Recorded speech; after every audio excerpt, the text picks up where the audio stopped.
मैं अभिषेक राज, CEO founder easy way global. आज हम बात करेंगे, आप लोग इस पे वीडियो हम बनाए थे तो आप लोगों ने कमेंट किया था स्किल टेस्ट के बारे में, और मैंने इस वीडियो में बोला था कि 200 अगर आप कमेंट करते हैं स्किल टेस्ट के लिए तो मैं स्किल टेस्ट पर वीडियो बना दूंगा। तो आप लोगों ने 200 से ज़्यादा कमेंट कर दिया है, तो इस वजह से स्किल टेस्ट पर तो हम वीडियो बना ही रहे हैं। साथ में आपको हम इंग्लिश और मैथमेटिक्स, रीजनिंग और जनरल अवेयरनेस के जो प्रश्न आने वाले हैं उसके किताब के बारे में बताएंगे। वो किताब थोड़ा सा पढ़ लीजिएगा तो आपको उस वाले जो पेपर है उसमें क्वालिफाई कर जाएंगे। और इसके लिए राहुल सर आएंगे, आपको बताएंगे। हम अभी यहाँ पे कवर करेंगे स्किल टेस्ट कैसे करना है, कैसे देना होगा, ठीक है। तो ये इसका वेबसाइट रहा जहाँ से आप लोगों ने फॉर्म भरना शुरू कर दिया होगा। तो चलिए सीधे हम इसके PDF को ओपन करते हैं।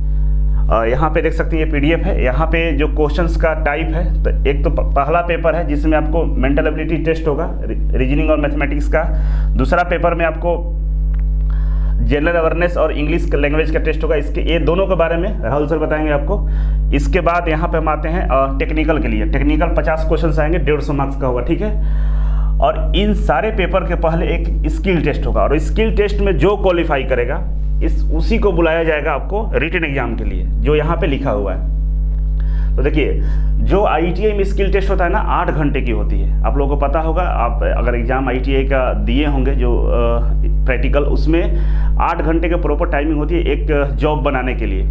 लेकिन इस कंपनी में अगर जाते हैं, कोई भी बड़ी कंपनी है जहाँ पे स्किल टेस्ट होता है, उनके पास एक स्टूडेंट को 8 घंटा देने का टाइम नहीं होता है। तो वो लोग अब नया तरीका निकाले हैं स्किल टेस्ट लेने के लिए। तो 3 तरह के स्किल टेस्ट के बारे में हम बताएंगे। पहला, एक इंटरव्यू बेस पे होता है, मतलब आपको टूल्स के बारे में पूछा जाएगा, टूल्स की जानकारी होना चाहिए, कुछ बेसिक सब्जेक्ट नॉलेज के बारे में वो लोग पूछ लेते हैं। और आपको इंटरव्यू जैसे होता है ना, आपको चेयर पर बैठा देंगे, सामने बहुत सारे इंस्ट्रूमेंट्स रखे होंगे, टूल्स रखे होंगे, आपके ITI में जो इक्विपमेंट्स होते हैं वो रखे होंगे, और डायरेक्टली वो लोग पूछ लेते हैं जो आपको बताना पड़ता है, ठीक है।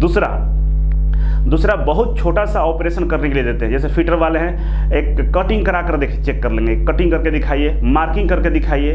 तो इस तरह से एक बहुत छोटा ऑपरेशन जो आधे घंटे 1 घंटे में हो जाता है, वो करवा लेते हैं आपसे। तीसरा कि आपको ऑन जॉब ले जाते हैं, जहाँ पे जॉब बन रहा होता है, जहाँ पे आपके इक्विपमेंट्स रखे होते हैं, जहाँ पे लैब में जो बड़ा जो हम लोग प्रैक्टिकल करते हैं वहाँ पे ले जाते हैं, और डायरेक्टली वो ऑपरेशन के बारे में पूछ लेते हैं, या बोलते हैं कुछ उसमें से चीज़ें पार्ट्स है उसको करके दिखाइए। जैसे एग्जाम्पल के लिए मान लीजिए आप लेथ मशीन के पास आपको लेकर, टर्नर वाले हैं, बोलेंगे कि जॉब को होल्ड करके दिखाइए, लेथ पे आप टर्निंग करके दिखाइए। इस तरह से छोटा मोटा एग्जाम्पल पूछ लेते हैं। इलेक्ट्रीशियन वाले हैं, उनसे पूछ लेंगे कि आपको DC मोटर का कनेक्शन करके दिखाइए, इसका रीडिंग निकाल कर दिखाइए। तो इस तरह के क्वेश्चंस आएंगे। बहुत ज़्यादा 8 घंटे वाला आपका स्किल टेस्ट नहीं होने वाला है, मतलब बिल्कुल बेसिक होगा, ठीक है। और बेसिक के लिए आपको बेसिक कंसेप्ट क्लियर होना चाहिए, सब्जेक्ट का नॉलेज होना चाहिए, तब जाकर इसको क्वालिफाई कर सकते हैं, ठीक है। तो आई होप कि आप लोग स्किल टेस्ट के बारे में समझ हो कि स्किल टेस्ट कैसे देना है। तो सबसे पहला काम है कि शुरू के आपके सिलेबस के स्टार्टिंग के 10 से 15 जो स्किल टेस्ट है उसको आप घर पे प्रैक्टिस कर लीजिए। उसका प्रोसीजर कैसे लिखना चाहिए, मतलब कोई भी स्किल टेस्ट होता है उससे पहले प्रोसीजर लिखा जाता है, तो उसका स्किल टेस्ट करने का प्रोसीजर क्या है वो लिख कर ट्राई कर लीजिए, प्रैक्टिस कर लीजिए।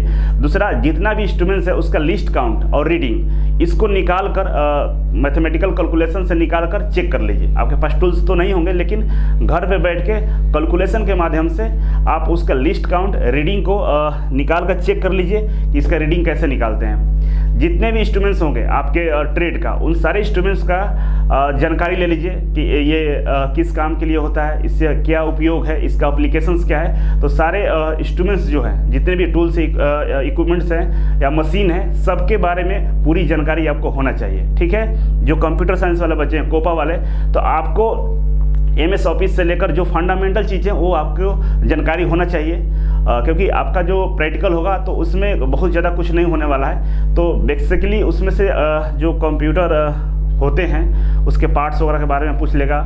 जो मदरबोर्ड के अंदर में ये बहुत सारे पार्ट्स लगे होते हैं उसके बारे में जानकारी होना चाहिए कि कौन सा क्या पार्ट्स है, किसका क्या यूज है। तो इस तरह से आपका स्किल टेस्ट होगा।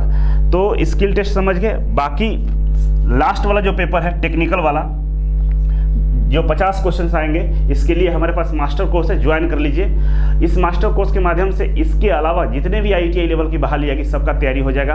और ये इसमें जितना भी आपको सिलेबस दिया है अलग अलग पार्ट में, पेपर 1, पेपर 2, पेपर 3 करके, अगर इसका अच्छे से तैयारी करते हैं तो इसका भरपूर उपयोग आप मेट्रो में कर सकते हैं। इसका भरपूर उपयोग मेट्रो में कर सकते हैं, इसरो DRDO में कर सकते हैं, रेलवे में कर सकते हैं। मतलब इस पेपर का अगर आप अच्छे से तैयारी करते हैं तो हर जगह इसका यूज है। जरूरी नहीं है कि इसमें नहीं हुआ तो कहीं इसका उपयोग नहीं है। पढ़ा हुआ बेकार नहीं जाएगा आपका, क्योंकि इसी तरह का syllabus railway loco pilot technician का होता है, मेट्रो का, इसरो DRDO सब में यही सिलेबस है। मेट्रो में खास करके जो इंग्लिश से बच्चे डरते हैं, तो इंग्लिश देखिए, अगर इंग्लिश का थोड़ा बहुत यहाँ पढ़ लीजिएगा तो पेपर भी क्वालिफाई हो जाएगा और मेट्रो का अलग से तैयारी भी हो जाएगा।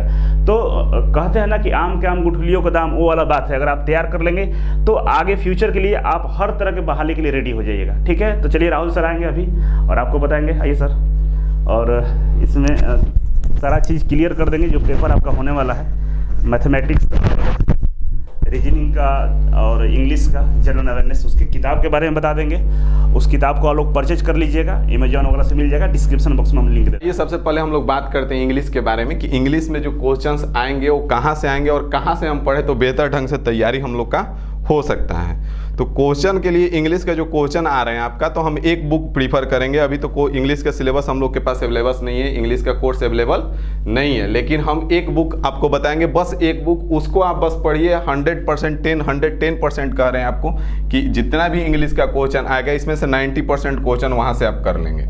तो बुक जो है इंग्लिश का MB पब्लिकेशन का आता है, इंग्लिश का MB पब्लिकेशन। ठीक है, लिंक आपके डिस्क्रिप्शन में रहेगा। अगर आप ऑनलाइन परचेज करना चाहें तो परचेज कर सकते हैं। इंग्लिश का MB पब्लिकेशन, उसमें 3 आते हैं, CGL का अलग आता है, CHSL का अलग आता है और MTS का अलग आता है। तो CHSL या MTS का लेना है, CGL का नहीं लेना है। ठीक है, उसके स्टार्टिंग के 10 पेज में पूरा ग्रामर का नोट्स 5-7 पेज में दिया हुआ है। उस नोट्स को पहले आपको कम से कम 10 बार पूरा रीड कर जाना है, याद नहीं करना है, बस केवल रीड करना है। एक शुरू से लास्ट तक 10 पेज 10 बार रीड कर जाना है। बाकी का जो वोकैब दिया हुआ उसके बाद उसको खत्म कर लेना है। 10 दिन में ये काम करके उसके बाद शिफ्ट करना है क्वेश्चन प्रैक्टिस पे।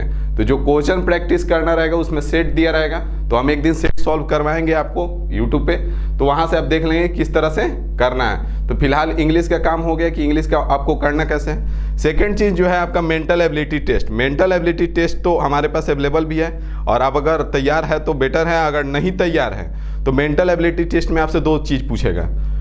क्या पूछेगा? तो उसमें आपसे पूछेगा रीजनिंग और मैथ। ठीक है, तो मैथ का मास्टर कोर्स अवेलेबल है। जो पढ़ रहे हैं हमसे जान रहे हैं कि कोई भी चीज़ पढ़िए, बार बार हम बोलते हैं कोई भी चीज़ पढ़िए, एक बार पढ़िए और इतना पढ़ लीजिए कि फिर दोबारा उसको किसी भी एग्जाम के लिए पढ़ना ना पड़े। तो मास्टर कोर्स मैथ का अवेलेबल है, वहाँ से आप ले सकते हैं। जो रीजनिंग आ रहा है उसके लिए भी हम लोग लगे हुए हैं, बहुत जल्द आपके वेबसाइट पे जो easywayglobal.in है उस पर मास्टर कोर्स इसका अवेलेबल होगा, वहाँ से ले सकते हैं। और एक बार पढ़ लीजिए मैथ और रीजनिंग, ऐसा कोई एग्जाम नहीं है जिसमें मैथ और रीजनिंग ना आता हो।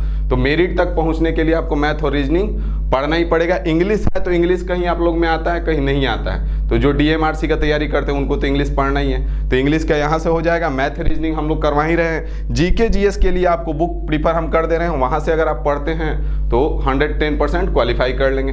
तो GK GS का भी एक बुक बताएंगे, ऑप्शन 3 बुक का देंगे, लेकिन एक ही बुक खरीदना है। उसमें से एक आता है घटना चक्र का, GKA करके, उसका नाम होगा GKA। ठीक है, क्या नाम होगा? GKA। ठीक है, घटना चक्र है, ये भी सार संग्रह है। और दूसरा NCERT सार संग्रह। लूसेंट सब कोई प्रीफर करता है, सब बच्चों का होता है लूसेंट। सर लूसेंट हम प्रीफर नहीं करते हैं क्योंकि वो बहुत बोरिंग टाइप का होता है, आप खत्म नहीं कर पाइएगा। लूसेंट सबको ये स्टार्ट करता है, जो भी गवर्नमेंट का प्रिपरेशन गवर्नमेंट जॉब का स्टार्ट करता है वो लूसेंट जरूर पढ़ता है, लेकिन खत्म नहीं हो पाता है। तो लूसेंट हम प्रीफर नहीं करेंगे, हम वही करेंगे जो रियल में पॉसिबल है। तो यहाँ से GKA करके आता है, घटना चक्र का ई आप ले सकते हैं, या तो एक डिस्क्रिप्शन में है NCERT सार संग्रह। वो इतना बेहतरीन ढंग से उस किताब को बनाया गया है कि अगर आप उसको पढ़ लेते हैं तो फिर GK का आपको यहाँ नहीं, अगर आप रेलवे ड्राइवर में भी देंगे तो वहाँ से भी GK का एक क्वेश्चन आपसे नहीं छूटेगा। ठीक है, तो अब कोई दिक्कत नहीं है। तो इतना कीजिए, बाकी बीच बीच में हम लोग मिलते रहेंगे, बातें करते रहेंगे और भी आपको गाइड करते रहेंगे। और अगर मैथ रीजनिंग में कहीं भी समस्या आता है तो आप मास्टर कोर्स अवेलेबल है, और टेक्निकल का आपका मास्टर कोर्स अवेलेबल है। 3 चीज़ तो हम लोग कर ही रहे हैं, एक चीज़ बच रहा है इंग्लिश और GK। तो ये आप खुद से कीजिए, बाकी बीच बीच में गाइड करते रहेंगे। और रीजनिंग का भी इसी मंथ में आपको मास्टर कोर्स मिल जाएगा। ठीक है, तो चलिए बेस्ट ऑफ लक एडवांस में।